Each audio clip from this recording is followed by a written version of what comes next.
Bonjour à tous, c'est l'heure de notre quintet flash ce vendredi, direction l'hippodrome de Laval et non pas l'hippodrome de Vincennes. En effet, faute de partant, la SECF, le trot, a décidé de faire le quintet sur l'hippodrome de Laval. Ça ne change pas grand chose, on est toujours avec les trotteurs, on est sur 2850 mètres, c'est le prix de la forêt de Concise.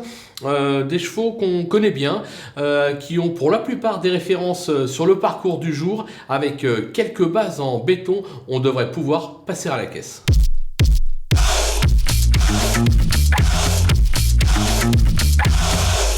Et c'est parti avec les bases. Et numéro 7, Gitane Dubois, qui n'a plus à faire ses preuves à ce niveau. Elle vient de bien courir sur l'hippodrome d'Argentan.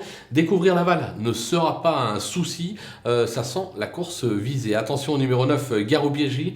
Ses dernières sorties attestent sa forme actuelle. Il a déjà triomphé sur ce parcours. Benoît Robin, s'entend à merveille avec lui. Il doit lui aussi lutter pour les toutes premières places, tout comme le numéro 11, Ghostbuster, qui enchaîne les bonnes sorties depuis pratiquement un an. Il s'adapte à tous les parcours. Il sera drivé par un homme en forme. Attention à sa candidature. Les opposants, avec le numéro 8, Finger des Boards, qui traverse une belle passe actuellement. Il apprécie ce type de parcours et s'est notamment déjà imposé sur le parcours du jour. Il est capable d'aller loin s'il a le bon dos. Le numéro 12, Golden Visay, plutôt régulier, retrouve ici le parcours de son dernier succès. Il affiche d'ailleurs 83% de réussite sur cette piste.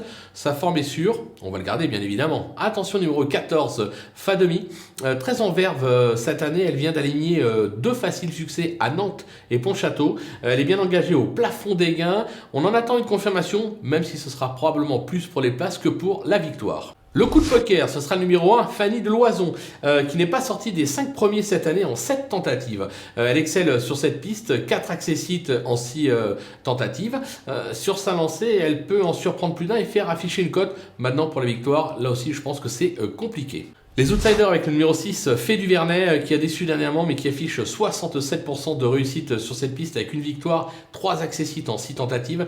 Elle reste ferrée, mais j'ai la sensation qu'elle est capable de venir se placer. On va la garder en bout de piste. Le 4, Galon de Vry, il aurait pris un podium dernièrement sous la selle sans une faute. C'était sur l'hippodrome d'Anguin. On va oublier le monté, on revient à l'attelé. Il y est meilleur. Maintenant, où en est-il vraiment? J'ai un peu de mal à le situer, mais on ne peut pas l'écarter totalement, donc on le garde également en bout de piste. Le 13, gagnante méloise, elle a plutôt bien débuté l'année avant de marquer quelque peu le pas ces dernières semaines. Elle reste ferrée pour l'occasion avec son mentor. Voilà, j'ai la sensation qu'elle me semble barrée au papier. Maintenant, sur ce qu'elle a fait de mieux, attention, on ne peut pas l'écarter totalement. On peut la garder en bout de piste si vous avez la place, tout comme le numéro 10, Far West du Rib. Alors c'est pas un gros lutteur, il n'est pas des plus constants. Alors certes, ses dernières sorties sont plutôt bonnes, mais est-ce que cela peut suffire? Son mentor nous dit, le cheval n'est pas encore recouvré complètement, donc j'ai la sensation que l'éliminer, ça serait prendre un énorme risque. Maintenant, s'il est 5e, on sera content. Les délaissés, mais il en reste 3. Le 2, Phonemix, c'est un pur spécialiste du trot monté.